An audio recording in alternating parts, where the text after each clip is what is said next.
राजस्थान में राष्ट्रीय यूथ कांग्रेस के नेतृत्व में जोधपुर प्रवास पर बाढ़ पीड़ितों के सहयोग के लिए क्राउड फंडिंग शुरू की गई। इस संबंध में यूथ कांग्रेस के संभाग प्रभारी लक्ष्मण सिंह ने पत्रकारों से रूबरू होते हुए कहा कि वर्तमान में केंद्र जनता से जुड़े मुद्दों को भुलाकर घूमने फिरने में व्यस्त है, जिसके कारण प्रदेश और देश में हालात विकट होते जा रहे हैं। बरसात के सीजन में इस बार देश और प्रदेश के कई इलाकों में बाढ़ के हालात बने हुए हैं और सैकड़ों लोग इसकी चपेट में आने से शारीरिक और आर्थिक रूप से नुकसान में रहे। दूसरी तरफ बरसात के कारण टूटी सड़कों के कारण प्रदेश में आवागमन पूरी तरह से प्रभावित है। उन्होंने कहा कि वर्तमान समय में बाढ़ के कारण देश में हालात खराब हैं। कोरोना के वक्त पीड़ितों को राहत देने के लिए यूथ कांग्रेस की ओर से SOS योजना में क्राउड फंडिंग करके जरूरतमंदों को सहयोग राशि और सामग्री बांटी गई थी। इसी प्रकार इस बार भी राष्ट्रीय स्तर पर यूथ कांग्रेस क्राउड फंडिंग करेगी, जिसका लक्ष्य प्रदेश के यूथ कांग्रेस के कार्यकर्ताओं को 10 करोड़ का लक्ष्य दिया गया है। उन्होंने बीजेपी की प्रदेश सरकार और केंद्र सरकार पर आमजन की पीड़ा सुनकर राहत देने की बजाय तुष्टीकरण की राजनीति करने का आरोप लगाया। यूथ कांग्रेस को क्यों पड़ी, इसका योगदान कहां होगा और कैसे होगा।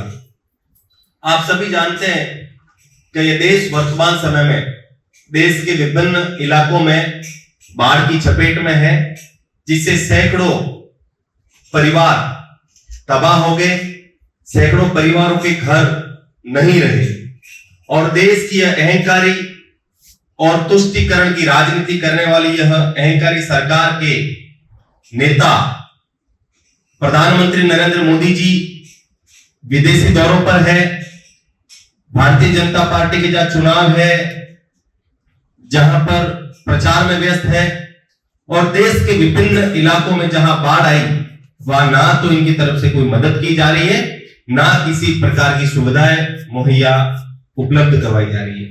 जैसा कि कोरोना का काल हम सबने देखा था, राहुल गांधी जी के निर्देश पर, राहुल गांधी जी के आह्वान पर युवा कांग्रेस के राष्ट्रीय अध्यक्ष आदरणीय श्रीनिवास बीवी जी के नेतृत्व में पूरे देश में भारतीय युवा कांग्रेस के तमाम नेता, तमाम पदाधिकारी, तमाम कार्यकर्ता, कोरोना में जो लोग बेघर हुए, कोरोना से जो हालात उत्पन्न हुए, जिन परिवारों से जो लोग बिछड़ गए, उनके लिए मदद के लिए आदरणीय राष्ट्रीय अध्यक्ष श्रीनिवास बीवी जी के नेतृत्व में देश के कोने कोने से लोगों ने मदद का हाथ बढ़ाया। वहीं राहुल गांधी जी ने 29 जनवरी 2020 को पहली बार यह कहा था कि इस देश के अंदर आने वाले समय में कोरोना फैल रहा है। मैं केंद्र सरकार से मांग करता हूं कि जितनी जल्दी हो सके हमें बाहरी देशों से आने वाले लोगों की जांच करनी चाहिए, बाहरी देशों से आने वाले लोगों को रोकना चाहिए और बाहरी देशों से जितनी फ्लाइट्स आ रही है उसको तत्काल प्रभाव से बंद कर देना चाहिए। और मैं केंद्र सरकार से यह भी आह्वान करता हूं कि 6 फरवरी 2020 को आयोजित होने वाला अहमदाबाद में नमस्ते ट्रंप कार्यक्रम को रोकना चाहिए। लेकिन हुआ क्या, जब 29 जनवरी 2020 को राहुल गांधी जी का स्टेटमेंट आया तो 30 जनवरी 2020 को भारतीय जनता पार्टी के तमाम केंद्रीय मंत्रियों ने अलग अलग राज्यों में जाकर प्रेस कॉन्फ्रेंस आयोजित की और यह बताया कि राहुल गांधी जी इस देश के लोगों को डराने का काम कर रहे हैं, राहुल गांधी जी इस देश में नफरत फैलाने का काम कर रहे हैं, राहुल गांधी जी ये कर रहे हैं, राहुल गांधी जी वो कर रहे हैं। फिर राहुल गांधी जी ने 31 जनवरी 2020 को संसद में एक अपना स्टेटमेंट दिया कि मेरी बातों को भले ही आप लोग गलत माने, लेकिन मैं आपको आगाह कर रहा हूं कि कोरोना इस देश में तेजी से फैलेगा और लाखों लोगों की दुखद मृत्यु होगी। अभी से आप चेत जाइए। लेकिन ये केंद्र की अहंकारी सरकार नहीं चेती और 6 फरवरी 2020 को नमस्ते ट्रंप कार्यक्रम आयोजित हुआ और हालात आप सबके सामने हैं। लॉकडाउन लगे, कई लोग, सैकड़ों परिवार तबाह हो गए, कई लोग अपनों से बिछड़ गए और अपनों से बिछड़ने का दुख और दर्द कौन जानता है। जो मेरे घर में या आपके घर में भी यदि किसी ने कोरोना से अपना दम तोड़ा हो तो वही लोग जान सकते हैं और कोई नहीं जान सकता। और उसी बात को लेकर आदरणीय राष्ट्रीय अध्यक्ष श्रीनिवास बीवी जी ने पूरे देश के अंदर ऑक्सीजन हो, चाहे रेमडेसिविर इंजेक्शन हो, चाहे किसी को खाद्य सामग्री को उपलब्ध कराने की बात हो, तमाम प्रकार से पूरे देश में हम लोगों ने मदद करी और यूथ कांग्रेस के SOS IYC के माध्यम से हम लोगों ने प्रत्येक घरों तक मदद पहुंचाने का काम किया। और आज फिर वही दौर है।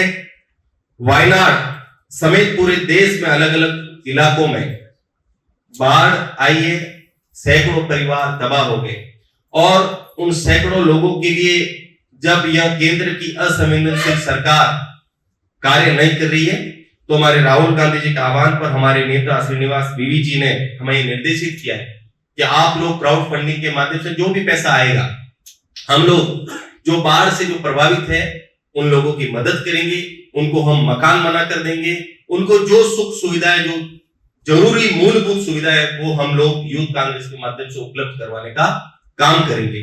और आज हम लोग जो यह प्रेस वार्ता आयोजित कर रहे हैं, आज हम लॉन्च कर रहे हैं और इसके माध्यम से संपूर्ण राजस्थान में हम लोग एक अच्छा फिगर, हम एक अच्छी राशि युवा कांग्रेस के अकाउंट में डालेंगे जिससे कि लोगों की मदद हो सके। देश के अलग अलग हिस्सों में, देश के अलग अलग राज्यों में निवासरत हमारे जो भाई हैं, हमारे जो परिवार के जो लोग हैं, उन लोगों ने जिनका मकान बाढ़ में बह गया, उनकी मदद, उनको मकान बनाकर देंगे। किसी को जो कोई जो जरूरत है उनको हम पूरा करने का काम करेंगे। जिस प्रकार से मणिपुर के जो हालात हैं,